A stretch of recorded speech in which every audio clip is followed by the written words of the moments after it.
लौट आप सबको जय मसीह की खुदावंत का धन्यवाद करते कि प्रभु ने जो हमें सुंदर समय दिया। हम वचन में जाने से पहले अपनी परमेश्वर यहोवा का धन्यवाद करेंगे जोरदार तालियों से। तो आइए हम आज का जो वचन पढ़ेंगे यूहन्ना 17 का पहला और 5 पढ़ेगा। यीशु ने ये बातें कही और अपनी आंखें आकाश की ओर उठाकर कहा, हे पिता, वह घड़ी आ पहुंची है, अपने पुत्र की महिमा कर कि पुत्र भी तेरी महिमा करे। अब हे पिता, तू अपने साथ मेरी महिमा उस महिमा से कर जो जगत की सृष्टि से पहले मेरी तेरे साथ थी। हालेलुया। यीशु मसीह अपने लिए प्रार्थना कर रहे हैं, क्योंकि अभी हम दूसरे में पढ़ेंगे, क्योंकि तूने उसको सब प्राणियों पर अधिकार दिया है कि जिन्हें तूने उसको दिया है उन सबको वह अनंत जीवन दे। और अनंत जीवन ये है कि वे तुझे एकमात्र सच्चे परमेश्वर को, जो यीशु मसीह को जिसे तूने भेजा है, जाने, और जो कार्य तूने मुझे करने को दिया था उसे पूरा करके मैंने पृथ्वी पर तेरी महिमा की है। हालेलुया। कि जिस तरह से यीशु मसीह 5 में देखा था कि किस तरह से प्रार्थना करें, अब हे पिता, तू अपने साथ मेरी महिमा उस महिमा से कर जो जगत की सृष्टि से पहले मेरी तेरे साथ थी। तो पहले ही यीशु मसीह परमेश्वर और यीशु मसीह एक ही थे, जो कि आदि में वचन था और वचन ही परमेश्वर था। तो हम कुछ टिप्पणियों में देखेंगे यूहन्ना 3:31 में।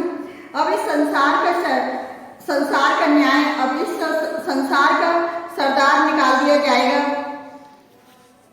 और जब वह बाहर चला गया तो यीशु ने कहा, अब मनुष्य के पुत्र की महिमा हुई है और परमेश्वर की महिमा उसी से हुई है। हालेलुया। अगर मत्ती 28:18 में पढ़ेंगे तो उसमें लिखा है कि यीशु ने उनके पास आकर कहा, स्वर्ग और पृथ्वी का सारा अधिकार मुझे दिया गया है।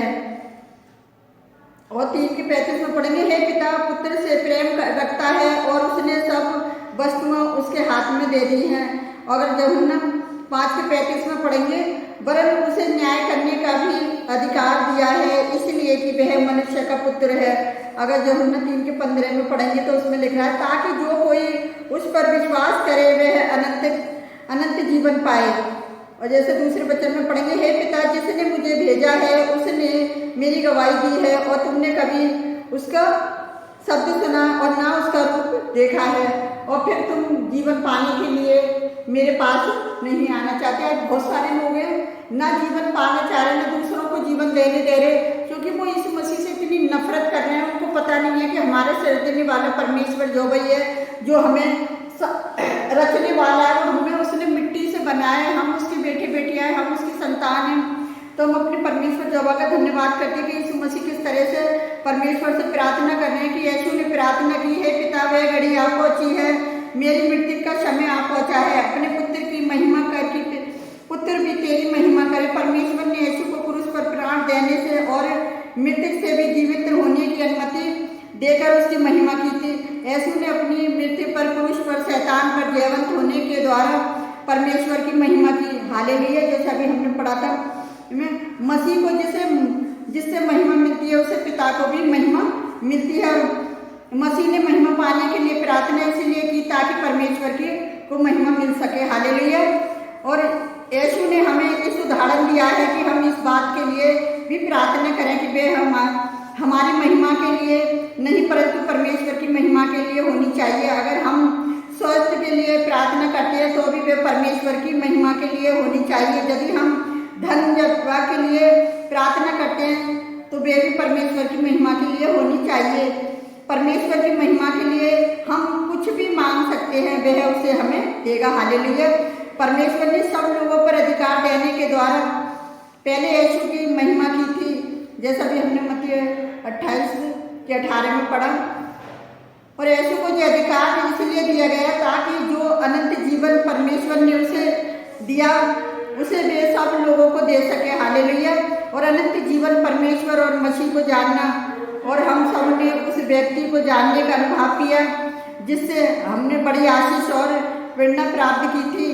हमारे पत्नी, हमारा पति, हमारे माता पिता, शिक्षक और मित्र आदि हो सकते हैं। हमारा जीवन परिवर्तित हो सकता है, वह उस व्यक्ति के कारण अधिक संपन्न, अधिक आनंदमय हो गया, क्योंकि यीशु मसीह के जिसने यीशु मसीह को ग्रहण किया, जिसने यीशु मसीह पर विश्वास किया, उनका जीवन आनंदित हो गया। और परमेश्वर को जानना इसी ऐसा ही है, वरन इससे कहीं बढ़कर परमेश्वर को जानना, उसके जीवन को ग्रहण करना, परमेश्वर को जानना, अनंत जीवन में प्रवेश करना है। यीशु ने ये नहीं कहा कि अनंत जीवन का मतलब किसी ईश्वर या देवता को जानना है। उसने कहा कि अनंत जीवन केवल सच्चे परमेश्वर और उसके इकलौते पुत्र यीशु मसीह को जानना था। कोई व्यक्ति यीशु मसीह को जाने बिना सचमुच परमेश्वर को नहीं जान सकता। यीशु ने परमेश्वर के द्वारा पृथ्वी पर से करने के लिए दिए गए सभी कार्यों को पूरा करके पूर्ण किया था, परंतु परमेश्वर ने मसीह को जो प्रमुख कार्य दिया था वह था सभी स्त्री पुरुष लोगों को बचाने के लिए क्रूस पर अपना प्राण दिया। यह जानते हुए कि वे अगले दिन क्रूस पर चढ़ाया जाएगा, इस भावना के साथ संतुष्ट होकर प्रार्थना करने में सामर्थ्य था कि उसे दिया गया कार्य पूरा हो गया था। वही कार्य था अर्थात क्रूस पर उसकी मृत्यु, जिसने परमेश्वर को महिमा दी थी। अब ये देख रहे हैं यीशु मसीह ने किस तरह से महिमा दी थी कि उसने उसे क्रूस के द्वारा, उसने मृत्यु के द्वारा महिमा दी थी। तभी यीशु ने प्रार्थना की परमेश्वर उसकी उस महिमा से क्या करे कि जो पहले उसके साथ थी और वो इस संसार में भी पता है क्या है कि सृष्टि के आरंभ से पहले थी। यहाँ पर यीशु बिल्कुल स्पष्ट रीति से कहता है कि वह आरंभ में परमेश्वर के साथ था। देखिए जो हमने पहले के पहले में, और परमेश्वर ने मसीह को उसकी इस प्रार्थना का उत्तर उसकी पुनरुत्थान के 40 दिन के बाद उस स्वर्ग पर ऊपर उठाकर दिया गया। और यहाँ देख रहे हो जैसे प्रेतों को काम पहले के 9 में देखा था कि मतलब किस तरह से परमेश्वर को महिमा दी। यीशु मसीह ने अपने आप को बलिदान कर दिया, उसने कोड़े खाए, तो में कांटे का ताज उसके सर पर गूंदा गया, उसकी पसली में भाला छेदा गया। आज लोग प्रार्थना करके भी पता है क्या सोचते हैं कि हम बड़ी परमेश्वर की महिमा कर रहे हैं। तो परमेश्वर की महिमा सच्ची आराधना सच्ची आत्मा से करनी चाहिए, ताकि यीशु मसीह जिस तरह से बता रहे हैं कि मतलब पहली महिमा जिस तरह से पहले सृष्टि के आरंभ से यीशु मसीह के परमेश्वर के साथ थी और ऐसे ही अब भी उसकी महिमा हो। और प्रभु ने इतने शैतान पर जयवंत होकर वो आज परमेश्वर के दाएं ओर बैठा है। तो मेरे प्रिय भाई बहनों, आप भी परमेश्वर पर ऐसा विश्वास करें और सच्चे और जीवित परमेश्वर पर जो भी तुम प्रार्थना में मांगोगे वो प्रार्थना किस लिए करनी चाहिए कि प्रभु मैं तेरी महिमा के लिए, अगर तुम मुझे धन दे रही है तो तेरी महिमा के लिए, अगर तुम मुझे सेवकाई दे रही है तेरी महिमा के लिए, जो भी मेरे बच्चे हैं, मैं घर में जो भी है सब कुछ तेरी महिमा के लिए। तो परमेश्वर क्या करता है, वो सच्चा परमेश्वर है। जब हमारी सच्चाई प्रार्थना को सुनता है तो पता है क्या है, वो हमें आशीष भी देता है। वो हमें किसी बात की कोई घटी नहीं होने देता। परेशानियां आती हैं चली जाती हैं, विपत्तियां आती हैं चली जाती हैं, लेकिन हम जब स्थिर रहते हैं, जब हम मजबूत बने रहते हैं परमेश्वर में, जब भी परमेश्वर हमको आशीष देता है। और जब हम डगमगा जाते हैं तो क्या है, हमारी जो जितनी मेहनत है वो सब क्या होता है, व्यर्थ हो जाती है। तो इसलिए प्रभु में कभी मेहनत व्यर्थ नहीं जाती। मैं परमेश्वर पिता का धन्यवाद करती हूँ कि मैं एक गवाही बताना चाहती हूँ आपको को किस तरह से बहुत सारे लोग हैं संसार की चीज़ों की ओर ध्यान देते हुए परमेश्वर की ओर ध्यान नहीं देते। अचानक से क्या हुआ था, एक लेडीज बेहोश हो गई थी, तो कुछ लोग उसके आसपास खड़े थे तो कहने लगे अरे इसको ना ब्लड प्रेशर हाई हो गया तो उसकी वजह से देना ऐसी हो गई है। और लेकिन कोई जल्दी से पानी बोल लिया, कोई कुछ बोल लिया। मैंने कि क्या बोल रहे हैं इसके लिए, कोई कह रहा है इसे मीठा खिला दो तो ठीक हो जाएगी। मैंने कि ऐसा कुछ भी नहीं है, मैं प्रार्थना करूँगी इसके लिए जो ठीक हो जाएगी। और मैं परमेश्वर पिता का धन्यवाद करती हूँ। जब औरत के लिए पानी वानी लेके आ रहे थे, मैंने कहा अभी रुको, थोड़ी देर रुको, इतनी जल्दी इसके मुंह में पानी मत डाले क्योंकि ये बेहोश हो गई है, थोड़ा सा इसे होश में आने दो, सब कुछ ठीक हो जाएगा। फिर मैंने क्या करा, परमेश्वर से प्रार्थना करी, प्रभु जी तू सब कुछ करने वाला है, जो तो संसार में जितनी चीज़ें सब कुछ आपने दी है, अगर ये आपके नाम से इस्तेमाल हुआ है तो बहुत कुछ हो जाएगा। तो मैं प्रभु यीशु मसीह का धन्यवाद करती हूँ। जब प्रार्थना के द्वारा उसके मुँह पर पानी मारा गया तो वो होश में आ गई और फिर उसे पानी पिलाया गया। तो मेरा कहने का मतलब यही है कि कभी भी किसी काम में जल्दीबाजी ना करें, परमेश्वर से प्रार्थना करें, क्योंकि परमेश्वर ये वो सब कुछ करने वाला है, क्योंकि वो चंगा करने वाला परमेश्वर जो है, जो हम सब के बारे में जानता है किसको क्या बीमारी है, किसको क्या परेशानी है। और जब तक हम परमेश्वर को नहीं पुकारेंगे जब तक बीमारी जा नहीं सकती। हम कितनी भी दवाइयाँ खा लें, आज मैंने बहुत से लोगों को देखा दवाइयाँ खाते रहते हैं और प्रभु में भी कहते हैं मैं प्रभु में हूँ और दवाइयाँ भी खा रहे हैं।